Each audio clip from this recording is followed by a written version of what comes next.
This channel does not promote any violent, harmful, or illegal activities. All content provided by this channel is meant for an educational purpose only. Top quality और consistent performance के लिए सिर्फ silver pump नाम याद रखना।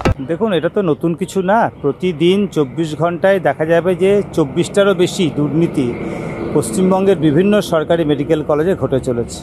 আরজি কর NRS থেকে শুরু করে পেরিফেরির মেডিকেল কলেজ হাসপাতাল সর্বত্র দুর্নীতি একটা চরম সীমায় পৌঁছেছে এবং তারাই দুর্নীতি করে পার পেয়ে যাচ্ছে যারা শাসক দলের সঙ্গে প্রত্যক্ষভাবে যুক্ত।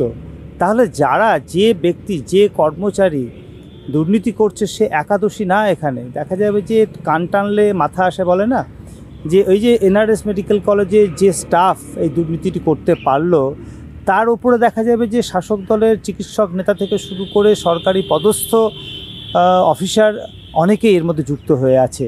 আসলে দুর্নীতি যদি ধরা না পড়ে, ধরে সরকার, দুর্নীতিগ্রস্তদের যদি শাস্তি না দিয়ে প্রশ্রয় দেয়, তাহলে এই রকম দুর্নীতি আটকাতে পারবে না। মানুষ যারা ওষুধ পায় না সরকারি হাসপাতালে গিয়ে ফিরে আসে, ওষুধ কিনতে পারে না, ওষুধ না কিনতে পেরে ওষুধ না খেয়ে অসুস্থ হয়, তাদের কথা না ভেবে সরকার এখন এই দুর্নীতিগ্রস্তদেরকে ওষুধ নিয়ে কালোবাজারি, ওষুধ নিয়ে দুর্নীতি, সর্বত্র যন্ত্রপাতি নিয়ে, মেডিকেল ইকুইপমেন্টস নিয়ে, বেড নিয়ে দুর্নীতি করবার সুযোগ দিচ্ছে। আর অনিকেত মাহাতোদের মতো যারা অন্যায়ের বিরুদ্ধে, দুর্নীতির বিরুদ্ধে লড়ছে তাদেরকে শাস্তি দিচ্ছে সরকার। এই বৈপরীত্যটা আজকে আমাদের সামনে পরিষ্কার হয়ে গেছে। মেডিকেল সার্ভিস সেন্টার এর বিরুদ্ধে দ্ব্যর্থহীনভাবে আন্দোলনে চিকিৎসক সমাজ সহ সকলকে আহ্বান জানাচ্ছে।